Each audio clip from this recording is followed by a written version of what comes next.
Hi. I'm Danforth Prince. I'm president and founder and publisher of Blood Moon Productions, and I'm here to talk about our newest book. We're about to release it. It's called More is Never Enough. I should know. Its subject is Kirk Douglas, and we're about to release his unauthorized biography in a few weeks, and I'm here today to tell you some of its outstanding features and to prepare you for its release, so thank you in advance.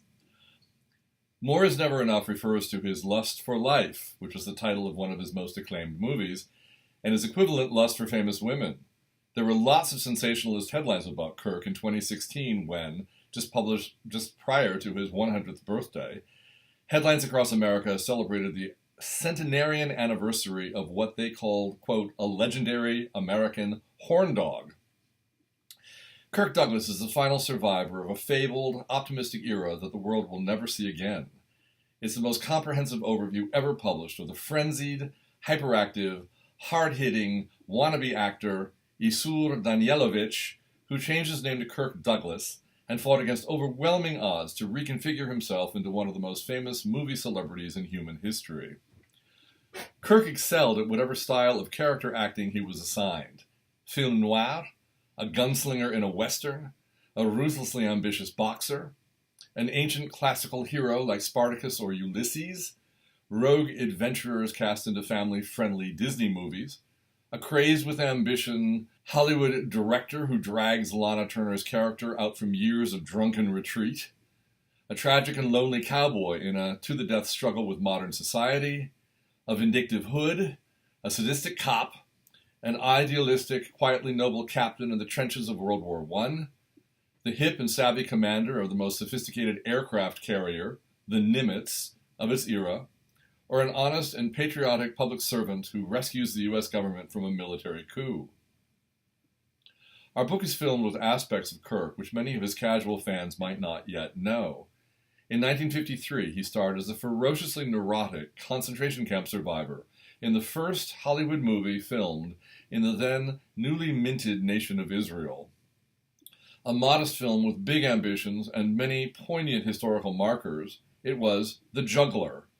Our book makes reference to some of the military and social traumas unfolding within Israel at the time, how Kirk maneuvered his way through and around them, and describes how Kirk later attributed his involvement in the film to his self-identification as a Jew.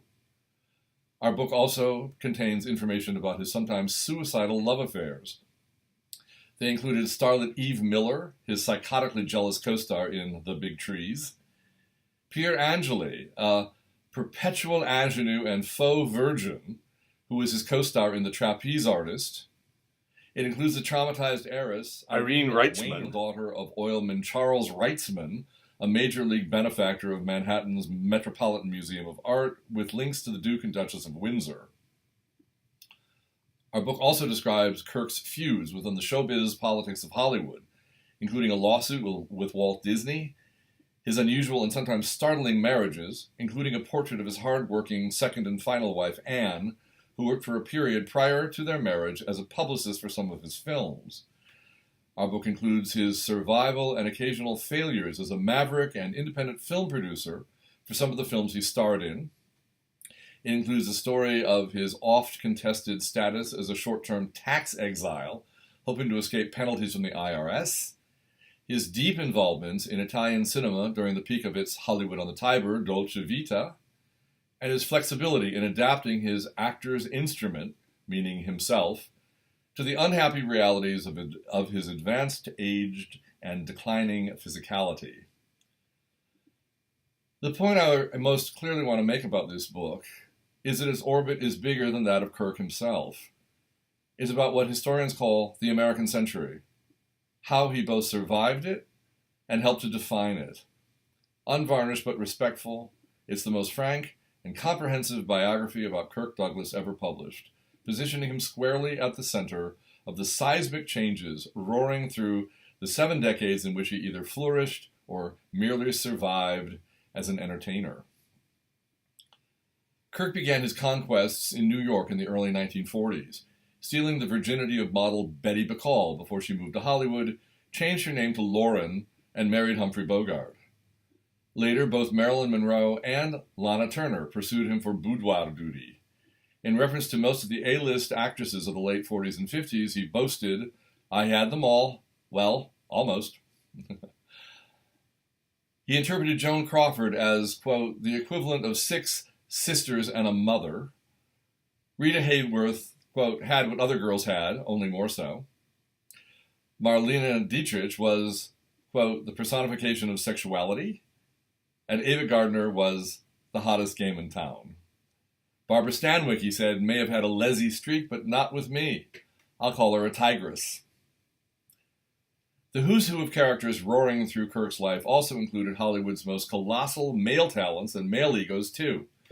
And our book reveals the techniques and foils he used to coexist and to handle them, and how he sometimes bent to their will.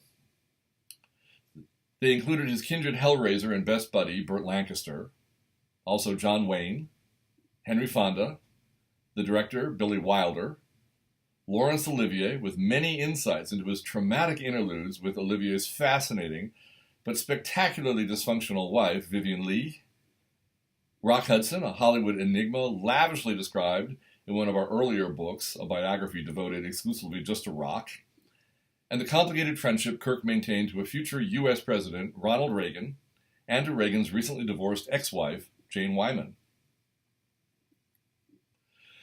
The senior co-author of this exciting new book, Darwin Porter, is a Hollywood writer and entertainment columnist who has been around the block. Like Kirk, it ain't his first time at the rodeo. Darwin is the deeply experienced, award-winning author of almost 50 groundbreaking exposés of celebrities who found fame, pain, glory, and anguish on the way to the scandal-soaked fulfillment of their hopes and dreams. Alan Petruccelli at Examiner.com once described him like this: "There are guilty pleasures, then there is the master of guilty pleasures, Darwin Porter. There is nothing like reading him for passing the hours. He is the Nietzsche of naughtiness, the Goethe of gossip, the Proust of pop culture." End quote. I think everything Petruccelli said about Darwin's earlier books richly apply to this book too. There's been nothing like it ever crafted or distributed anywhere or anytime in the history of showbiz entertainment. Kirk Douglas was the son of Russian Jewish immigrants, his father a collector and seller of rags. After service in the Navy during World War II, he moved to Hollywood, oozing masculinity and charm. Conquering Tinseltown and bedding its leading ladies, Kirk became the personification of the American dream, moving from obscurity and literally from rags to riches and major league fame. En route to his status as a myth and legend, his performances reflected both his personal pain and the brutalization of the characters he played, too. In Champion, he was beaten to a fatal, bloody pulp. As a sleazy, heartless reporter in Ace in the Hole, he was stabbed with a knife in his gut. As Vincent van Gogh in Lust for Life, he writhed in emotional agony and unrequited love before slicing off his ear with a razor. His World War I movie, Paths of Glory, grows more profound over the years. He lost an eye in the Vikings, and as the Thracian slave leading a revolt against Roman legions in Spartacus, he was crucified. All of this is brought out with photos and stories you probably never heard before in this remarkable testimonial to the last hero of Hollywood's swashbuckling golden age, an inspiring testimonial to the values and core beliefs of an America that's gone with the wind, yet lovingly remembered as a time when it, in many ways, was truly great. Had Kirk Douglas lived in other places in earlier centuries, Michelangelo might have sculpted his physique, Dostoevsky might have made him the tormented hero of one of his novels, and Daphne du Maurier might have cast him as a romantic, frantically adjusting to his sexual passions, latent violence, and tortured memories. Thanks for taking a look at it. We offer it with respect and admiration to a fine American actor in recognition of his contributions to the American concept of masculinity and patriotism. Thank you, Kirk Douglas, for your public service, for your lust for life, and for your role in helping to define the American male. With respect and affection to you from all of us at Blood Moon, happy reading, and best wishes to all of you too. Thank you so much.